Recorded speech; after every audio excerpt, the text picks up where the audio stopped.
Selamat sore Bapak Ibu Saudara, kembali kita berjumpa di dalam program kita Selah, di mana kita akan sama-sama rehat sejenak, berhenti sejenak dari aktivitas kita dan kita mau sama-sama merenungkan kebenaran firman Tuhan. Dan sebelum kita sama-sama merenungkan kebenaran firman Tuhan sore hari ini, mari kita sama-sama berdoa.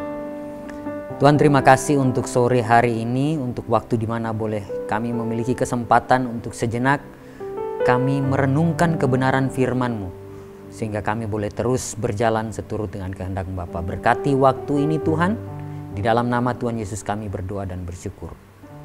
Amin.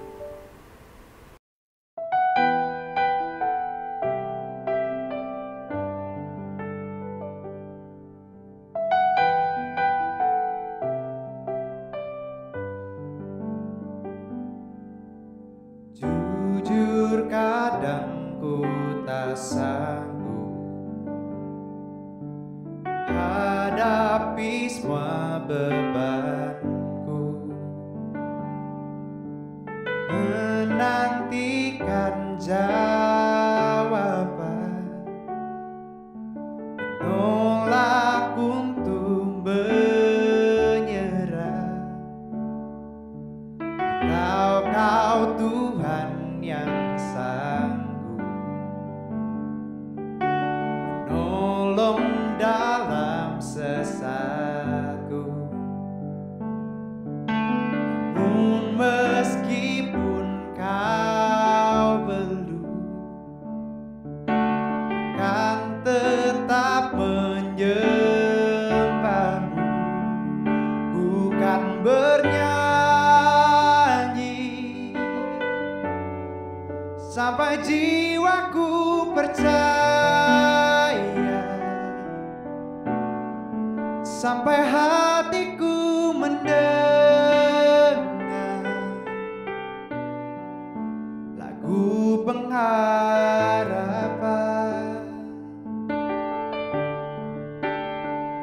Ku kan berserah, ku tahu aku tak sendiri. Ku yakin Kau mengasihiku,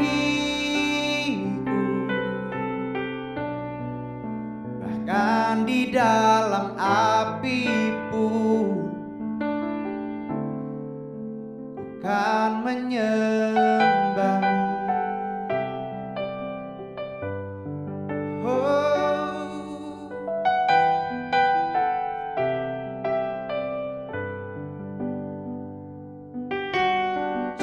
Jujur kadang aku lalai, bersandar pada kekuatan-Mu. Di dalam kelemahanku, sempurnalah kuasa-Mu.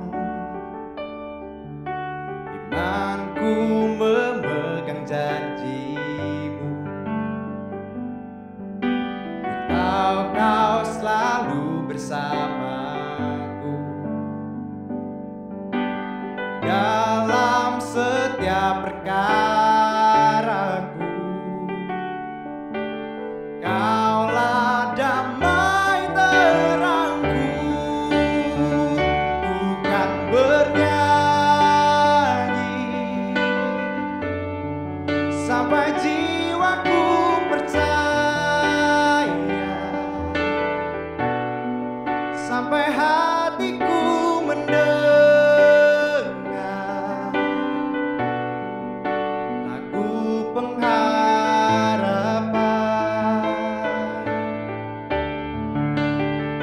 Ku tahu Kau sanggup, dan aku tak pernah sendiri.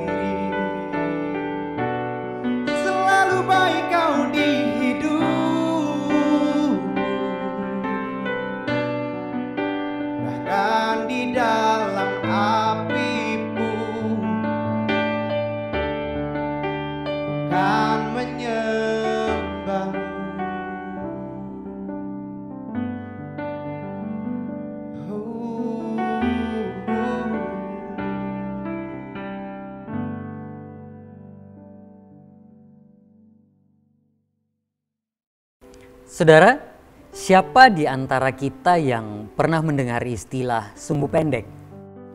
Tentunya kita sering mendengarkan ini atau istilah ini sering kita dengar, dan kadang istilah ini membuat kita menjadi lucu dan kadang kita membuat sebagai bahan ledekan bagi orang yang menurut kita orang ini nggak punya kesabaran yang lebih atau gampang tersulut emosinya. Nah saudara, berapa banyak dari kita yang juga mungkin kita merasa bahwa kita punya kesabaran yang ekstra. Tetapi juga berapa banyak dari kita yang kita merasa bahwa saya nggak punya kesabaran yang cukup untuk menghadapi hal-hal tertentu. Kalau mungkin hal yang lain saya bisa sabar, tetapi untuk hal yang satu ini saya nggak bisa sabar. Nah, sore hari ini kita akan sama-sama belajar bagaimana dan apa yang firman Tuhan katakan kepada kita untuk kita mulai belajar bersabar dan kita bertekun dengan apa yang terjadi di dalam kehidupan kita, sehingga kita benar-benar boleh mencapai apa yang Tuhan sudah tetapkan di dalam kehidupan kita. Saudara, kita sering dihadapkan kenyataan-kenyataan bahwa kesabaran kita itu diuji, baik di dalam mengambil keputusan, dalam menantikan sebuah janji, menantikan sebuah peluang yang akan datang dalam kehidupan kita, dan banyak lagi hal yang menuntut kita untuk kita harus bersabar. Di dalam pengharapan kita akan sesuatu mengharuskan kita untuk bersabar. Namun kesabaran seperti apa yang harus kita jalani di dalam kehidupan kita? Kita akan belajar dari surat Rasul Yakobus pasal yang kelima, ayat 7 sampai yang ke-11, dan saya akan mulai dari ayat yang ke-7 terlebih dahulu. Saya akan membacakan untuk kita semua. Karena itu saudara-saudara, bersabarlah sampai kedatangan Tuhan. Sesungguhnya petani menantikan hasil yang berharga dari tanahnya, dan ia sabar sampai telah turun hujan musim gugur dan hujan musim semi. Rasul Yakobus menggunakan ilustrasi seorang petani untuk menyampaikan pesan tentang kesabaran. Bagaimana seorang petani dengan sabar menantikan hasil yang berharga dari tanah yang ditanaminya. Penantian akan sesuatu yang berharga dari apa yang dikerjakan didasari oleh pengharapan. Namun ada bagian yang harus kita lewati di dalam penantian tersebut. Di dalam ayat ini Rasul Yakobus menggambarkan dengan musim, di mana ada musim gugur dan musim semi. Saudara, musim berbicara tentang periode atau waktu yang berkaitan dengan iklim atau cuaca. Dan kita tahu sama-sama bahwa di dalam iklim atau cuaca yang ekstrim itu sangat tidak mengenakan. Beberapa waktu yang lalu di Surabaya kita tahu bahwa ada terjadi situasi cuaca yang cukup ekstrim, di mana hujan badai dan bahkan sampai turun hujan es di beberapa tempat di Surabaya. Situasi ini tentu membuat kita sebagai warga Surabaya juga khawatir dan takut untuk keluar rumah. Dan apa yang digambarkan oleh Rasul Yakobus di sini mengatakan bahwa bagaimana kita harus bersabar seperti seorang petani yang telah melewati musim hujan, di musim semi, dan di musim yang lain. Kita percaya bahwa pada saat kita melewati masa-masa ini tentu tidak mudah. Bagaimana kita harus dengan sabar dan tekun melewati musim yang mungkin tidak mengenakan di dalam kehidupan kita. Dan jelas, di sini jelas bagi kita bahwa bagian bagi kita di dalam penantian yang membutuhkan kesabaran dan menghadapi berbagai situasi yang kita hadapi. Ada bagian yang harus kita lakukan di dalam kehidupan kita. Nah, bagian apa aja yang kita perlu lakukan di dalam penantian kita? Yakobus pasal 5 ayat yang ke-8 mengatakan demikian. Kamu juga harus bersabar dan harus meneguhkan hatimu, karena kedatangan Tuhan sudah dekat. Saudara, konteks dari apa yang Rasul Yakobus bicarakan di sini tentang kedatangan Tuhan. Kedatangan Tuhan merupakan sesuatu yang sangat berharga bagi kita, orang-orang yang percaya kepada Tuhan, orang-orang yang menjadi murid-murid Kristus yang menanti-nantikan kedatangan Tuhan yang kedua kali. Sesuatu yang sangat berharga, di mana kita akan bersama-sama dengan Tuhan di surga. Rasul Yakobus mengatakan di sini bagaimana kita perlu bersabar dan meneguhkan hati kita. Bagaimana kita menghadapi situasi kita perlu bersabar dan kita perlu meneguhkan hati kita.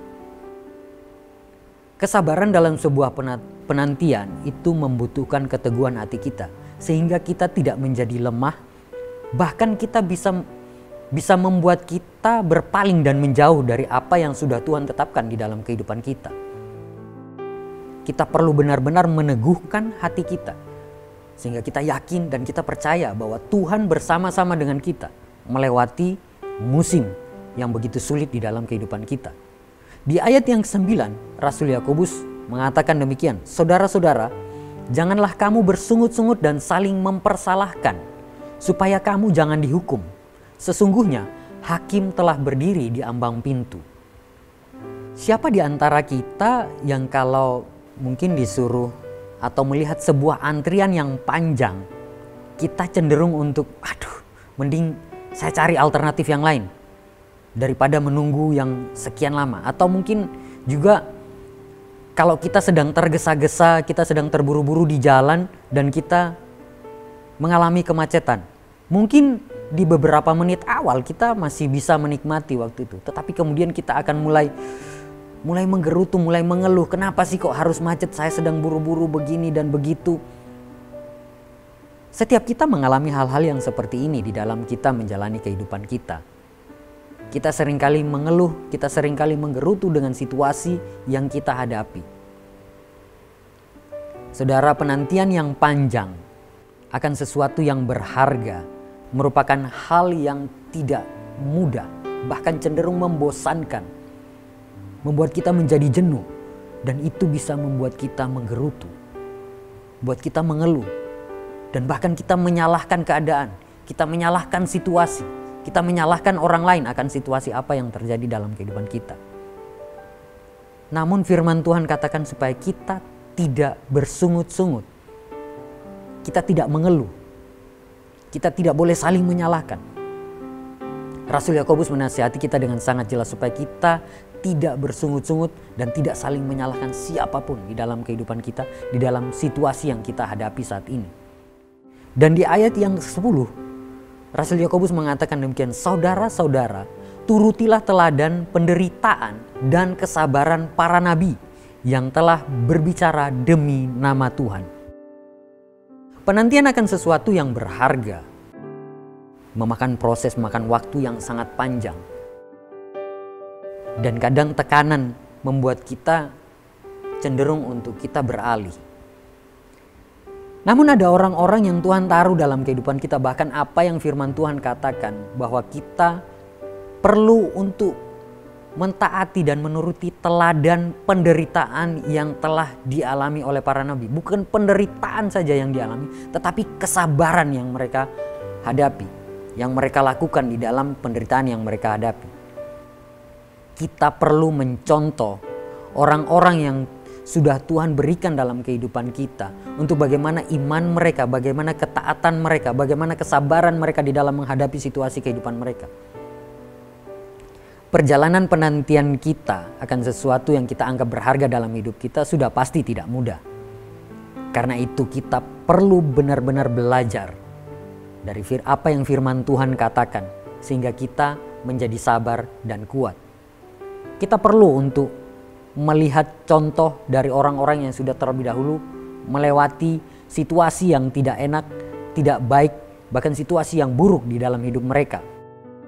Rasul Yakobus sudah memberikan gambaran bagaimana kita perlu menuruti teladan penderitaan dan kesabaran para nabi. Saudara, kalau kita disuruh untuk menuruti sesuatu yang mengenakan kita akan dengan senang hati melakukan itu. Tetapi kita melihat bahwa apa yang harus kita contoh, yang harus kita turuti adalah penderitaan dan membutuhkan kesabaran yang begitu luar biasa di dalam kehidupan kita. Tentu itu tidak mudah. Tetapi itu membawa kita kepada hasil di mana kita benar-benar melihat apa yang Tuhan janjikan di dalam kehidupan kita. Bahkan yang paling nyata yang sudah kita sering dengar, penderitaan Tuhan Yesus, bagaimana dia disalibkan. Dia mengalami penderitaan yang luar biasa, namun dia tetap taat. Bahkan dikatakan di dalam firman Tuhan, dia taat, bahkan taat sampai mati di kayu salib. Mencontoh teladan dan kesabaran menghadapi penderitaan, menuntun kita kepada kesadaran penuh akan kekuasaan Tuhan di dalam kehidupan kita. Dan di dalam Yakobus pasal 5 ayat 11 dikatakan seperti ini. Sesungguhnya kami menyebut mereka berbahagia, yaitu mereka yang telah bertekun. Kamu telah mendengar tentang ketekunan Ayub, dan kamu telah tahu apa yang pada akhirnya disediakan Tuhan baginya. Karena Tuhan Maha Penyayang dan penuh belas kasihan. Rasul Yakobus menggambarkan bagaimana orang yang telah bertekun menghadapi semua tantangan maupun situasi kesukaran di dalam kehidupan mereka dalam setiap musim. Mereka yang bertekun disebut berbahagia. Kenapa disebut berbahagia di dalam mereka bertekun? Apa yang dilewati dalam ketekunan akan membawa kita pada kebahagiaan yang sepenuhnya di dalam Kristus. Namun kita juga perlu menjaga agar di dalam perjalanan kita, sesulit apapun situasi kita, keadaan kita, kita tidak berbuat sesuatu yang melanggar apa yang sudah Tuhan tetapkan, supaya kita tidak berbuat dosa. Apa dosa yang mungkin bisa saja kita lakukan pada saat kita berada di dalam pergumulan kita? Di dalam Ayub pasal 1 ayat 21 dan 22 dikatakan seperti ini. Katanya, dengan telanjang aku keluar dari kandungan ibuku, dengan telanjang juga aku akan kembali ke dalamnya. Tuhan yang memberi, Tuhan yang mengambil, terpujilah nama Tuhan. Di dalam kesemuanya itu, Ayub tidak berbuat dosa dan tidak menuduh Allah berbuat yang kurang patut. Bahkan di dalam terjemahan yang lain dikatakan bahwa Tuhan tidak berbuat kesalahan. Kita semua tahu bagaimana kisah Ayub dan kita sering mendengarkan kisah Ayub. Bahkan kita sering kalau ada orang-orang yang mengalami masa sulit, kita menasehati orang-orang, menguatkan orang-orang dengan kisah Ayub. Tetapi ada satu hal yang Ayub lakukan yang perlu kita pahami dan kita cermati sama-sama. Bahwa di dalam kesemuanya itu dia tidak berbuat dosa dan dia tidak menuduh Tuhan apa yang sudah Tuhan lakukan di dalam kehidupannya. Tentunya ini menjadi hal yang sangat serius. Bagaimana respon hati kita harus selalu berpadanan dengan apa yang firman Tuhan katakan. Jangan sampai kita berbuat dosa dengan menuduh Tuhan atau menyalahkan Tuhan akan apa yang terjadi di dalam kehidupan kita. Kesabaran dalam melewati musim-musim yang sulit di dalam kehidupan kita menghasilkan ketekunan yang berbuah kepada kehidupan yang sepenuhnya di dalam Kristus. Mari kita berdoa. Tuhan, terima kasih untuk firman yang telah kami dengar. Biar ini bukan hanya menjadi pengetahuan bagi kami Tuhan, tetapi benar-benar boleh kami terapkan dan kami lakukan di dalam kehidupan kami setiap hari. Ajar kami Tuhan untuk kami selalu sabar sehingga kami tidak benar-benar melakukan apa yang menentang Engkau. Sehingga di dalam musim-musim yang sulit dalam kehidupan kami boleh tetap taat. Dan kami melakukan apa yang Engkau kehendaki Tuhan. Untuk kami tidak berbuat dosa yang menentang Engkau. Terima kasih Tuhan. Terima kasih Bapa untuk waktu ini. Hanya di dalam nama Tuhan Yesus, Tuhan kami yang hidup, kami berdoa dan bersyukur. Amin. Terima kasih. Tuhan Yesus memberkati.